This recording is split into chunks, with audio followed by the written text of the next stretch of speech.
अखिलेश जैसी पार्टी के तबके में किसी में भी हिम्मत नहीं कि उनकी सीमा को कोई छू नहीं सके। या आने वाले इस 2022 के विधानसभा चुनाव में हमारी पार्टी 325 के ऊपर जाने की हम आशा करते हैं। विकास हमारे इस अयोध्या में बहुत हुआ। यहाँ पर उन लोगों को कहना है कि 35 से 40 बार यहाँ पर आए, लेकिन वो रीजन नहीं समझ पाए कि क्यों आए हो यहाँ पर।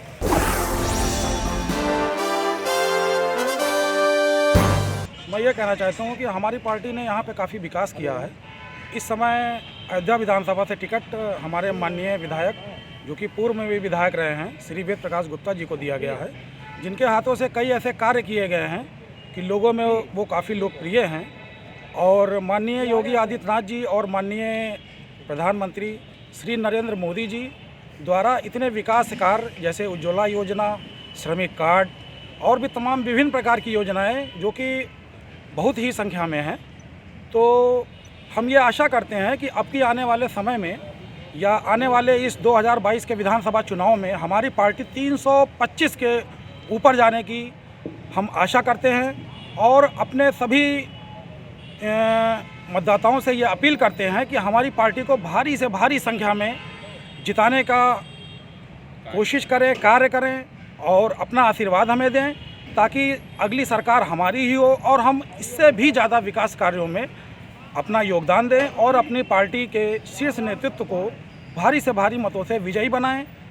हमारे सभी विधायक जिनको कि टिकट दिया गया है, भारी से भारी संख्या में वो अपनी शानदार ऐतिहासिक जीत को प्राप्त करें और माननीय योगी आदित्यनाथ जी को दोबारा उत्तर प्रदेश का मुख्यमंत्री बनाएं।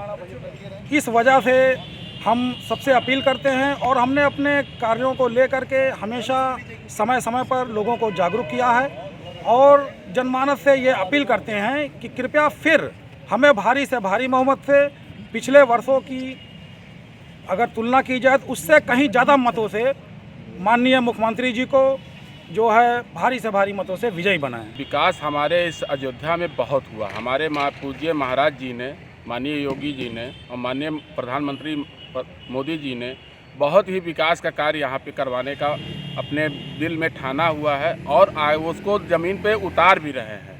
हमारा सबसे बड़ा मुद्दा था जो मंदिर का था, वो हमारे पूज्य महाराज जी के और योगी जी के, प्रधानमंत्री मोदी जी के कार्यकाल में हमारा जो है सबसे बड़ा भव्य राम मंदिर बन रहा है। इससे बड़ी और खुशी क्या हम लोग पा सकते हैं। और हमारे रही विकास की बात, हमारा गरीब जो है, गरीब से गरीब जनता आज जो है वो विकास के उसके घर घर में जाके आप पूछिए तो वो लोग खुल के कहते हैं कि हमको जो है इस सरकार में बहुत हम लोग को मिला हुआ है। जैसे राशन मिल रहा है, आवास मिल रहा है, हमारे श्रम कार्ड लोग गरीब बना हुआ है, उनका जो है उन लोग के खाते में पैसा भी दिया जा रहा है। उन लोग बहुत खुश हैं, बहुत ज़्यादा खुश है इस सरकार से। वो तो लोग कहते हैं कि हम भैया किसी को नहीं, हम इस सरकार को जानते हैं, हमारे पूज्य महाराज योगी जी और मैं प्रधानमंत्री मोदी जी को वोट करूंगा। और हमारे विधायक जो हैं यहाँ के, वो भी बहुत से विकास कार्य यहाँ पे करा रहे हैं। जो भी अवशेष बचे हुए हैं उसको भी हमारा जो 2022 में जो है कार्यकाल में वो पूरा कराया जाएगा। भारतीय जनता पार्टी हमारी तो विकास कर ही रही है। यहाँ से 70 सालों से आज़ादी के बाद से ही यहाँ पर बसपा, कांग्रेस, सपा की सरकार रही है। आज तक जो विकास उन्होंने कुछ किया ही नहीं। जो भारतीय जनता पार्टी आज हमारी विकास कर रही है, हम लोग जनता के बीच अयोध्या विधानसभा में जनसंपर्क के लिए जा रहे हैं तो जनता इतनी खुश है, इतनी वो है कि वो कह रही भाई साहब आपको तो जीते हुए हैं, आपको जनसंपर्क करने की ज़रूरत ही नहीं है। क्योंकि हर एक व्यक्ति को, चाहे ले लीजिए राशन का ले लीजिए, उज्ज्वला योजना ले लीजिए, प्रधानमंत्री आवास योजना ले लीजिए, आयुष्मान कार्ड ले लीजिए, आज तक ये जो सरकार ने की है जनता इससे बहुत खुश है और कह रही है कि आज तक जो किसी सरकार ने नहीं की है वो भारतीय जनता पार्टी की सरकार ने की है। हर गरीब के तक लोगों को हर एक योजनाओं का लाभ मिला है। ना तो किसी को ये, ना तो हिंदू, ना मुस्लिम, ना सिख, ना ईसाई, हर वर्ग को जो भाजपा की, जो भारतीय जनता पार्टी का जो वो है लक्ष्य कि सबका साथ सबका विश्वास के साथ जो तो कार्य कर रही है। 300 से पार हो जाएगी बीजेपी। हमारी भारतीय जनता पार्टी 300 से पार हो चुकी है, कुछ उसमें आकलन करने की ज़रूरत नहीं है। अब आप देख लीजिएगा 10 मार्च को भारतीय जनता पार्टी की पूर्ण बहुमत की सरकार बन रही है, पिछले वर्ष से ज़्यादा सीट मिलेगी। सबसे ज़्यादा सरकार अभी तक जितनी भी सरकारें हैं उन्होंने कोई काम नहीं किया। सबसे हमारे अच्छे मुख्यमंत्री माननीय आदित्य योगीनाथ ने यहाँ पर उन लोगों का कहना है कि 35 से 40 बार यहाँ पर आए, लेकिन वो रीज़न नहीं समझ पाए कि क्यों आए हो यहाँ पर। वो यहाँ पर अयोध्या के विकास के लिए है।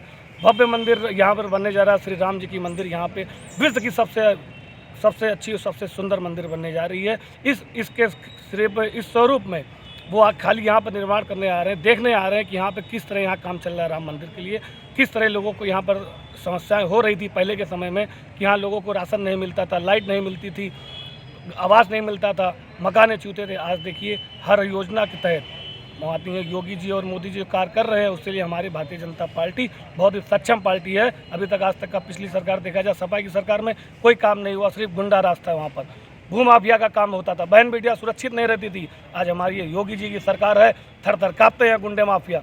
उनकी हिम्मत नहीं है कि बहन बेटियों को आग उठाकर देख सके। छेड़ने की तो बात छोड़ दीजिए आप। तो क्या मतलब, क्या सपा सरकार ने राम मंदिर के लिए कभी पक्ष में बात किया? कैसी पुरानी चीज़ों का शिलान्यास? क्या यहाँ पे बनने वाले एक्सप्रेस वे, यहाँ पे बनने वाली परियोजना, यहाँ पे बनने वाली सीवर लाइन, अंडरग्राउंड केबल वगैरह जितने भी काम हुए, क्या सपा की किसी आप मुझे मैनिफेस्टो या किसी उनके संकल्प पत्र या कहीं पर भी उनके किसी भी लेटर में मुझे आप दिखा दीजिए कि उन्होंने अयोध्या का नाम सोचा? विकास का नाम तो हमें अब पता चला कि इसे कहते हैं विकास, कि हमारे शहर में भी 24 घंटे बिजली, अंडरग्राउंड केबल, गरीबों का विकास, हर जगह आप कहीं चले जाइए, जो लोग दलित हरिजन रहते थे किस तरह रहते थे। कल भी हम लोग संपर्क में निकले थे, उनकी आंखों में आंसू देख करके जिस प्रकार नज़र आ रहा था, वो लग रहा था कि हाँ मोदी योगी उनके दिल में बसते हैं। उनकी सीमा को छूना, तो ऐसे अखिलेश जैसी पार्टी के तबके में किसी में भी हिम्मत नहीं कि उनकी सीमा को कोई छू भी सके। भारतीय जनता पार्टी कितना सीट निकालेगी अयोध्या से, कितने वोटों से जीतेंगे माननीय विधायक जी? फिलहाल आपको जानकारी दूंगा, पिछले हम 2017 की बात करें तो 2017 में माननीय वेद गुप्ता जी ने 1,07,000 करीब कुछ वोट पाए थे, और वहीं पर तेजनारायण पांडे जो सिटिंग एमएलए थे, मौके पर राज्य मंत्री भी थे, उन्होंने मात्र 57,000 कुछ वोट पाए थे। तो यानी वेद गुप्ता जी दुगने वोटों से पाए थे। तो तब तो मोदी लहर थी, अब तो मोदी योगी लहर है, अब विकास की लहर है, अब गरीबों की सरकार है। इन सब के बावजूद हमारी उम्मीद है, हमारा लक्ष्य है कि कम से कम 70 से 80 हज़ार वोट हम लोग प्लस होंगे। मेरी तो उम्र 55 साल की है, और मैं जब से देख रहा हूँ ये प्रथम बार है 5 साल में जो माननीय योगीनाथ जी और माननीय प्रधानमंत्री जी द्वारा अयोध्या धाम के लिए अच्छे सपने और अच्छे कार्य हुए हैं। कोई ऐसा क्षेत्र नहीं है उत्तर प्रदेश में जहाँ पे माननीय योगी जी, माननीय प्रधानमंत्री जी से द्वारा काम ना हुआ। कोई भी बहुजन समाज पार्टी हो या कोई भी पार्टी हो, कहीं पे सर मस्तक नहीं झुकाती थी। जो मुख्यमंत्री द्वारा माननीय योगीनाथ जी के द्वारा हो गया है, जो प्रधानमंत्री द्वारा हो गया, ये भविष्य में आदमी तौलने की क्षमता नहीं है कि ये क्या कार्य हो रहा है। इतने बढ़िया प्यारे कार्य हो रहे हैं कि आदमी हर बेग माननीय योगीनाथ जी को फिर मुख्यमंत्री बनने के लिए चाहुक बना हुआ है।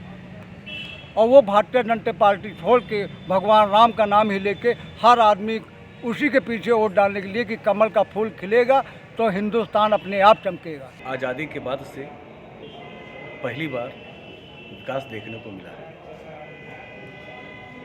मैं बचपन हमारा यही बीता है, यही मैंने जन्म लिया है। जो विकास मैंने भारतीय जनता पार्टी के सरकार में देखा है, हमारे बाप दादा भी आज भी जीवित हैं। वो कहा करते हैं कि कांग्रेस को भी देखा गया है, समाजवादी पार्टी को भी देखा गया है और बहुजन समाज पार्टी को भी देखा गया है। लेकिन जिस तरीके से भारतीय जनता पार्टी का नारा है सबका साथ, सबका विकास एवं सबका विश्वास, उसके तहत बगैर भेदभाव के सबका विकास हुआ है। जो भी योजना आया है आज़ादी के बाद से, हमारा मुस्लिम समाज जिनको सत्ता में बिठाया आज़ादी के बाद से, वो उनको दे नहीं सके जो भारतीय जनता पार्टी की सरकार ने दिया है।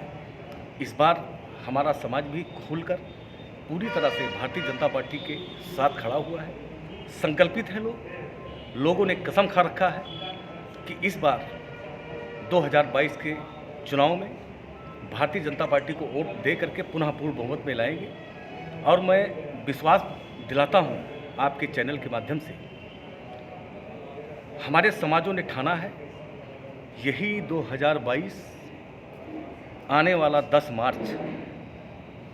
मार्च को मैं कहना चाहता हूं आपके चैनल के माध्यम से, समाजवादी पार्टी जो कि हमारे समाज के बदौलत चुनाव लड़ती है, वही समाजवादी पार्टी पूर्ण बहुमत में 10 तारीख को समाजवादी पार्टी बनकर उभरेगी। सुल्तानपुर और अमेठी की सबसे पहले और सबसे तेज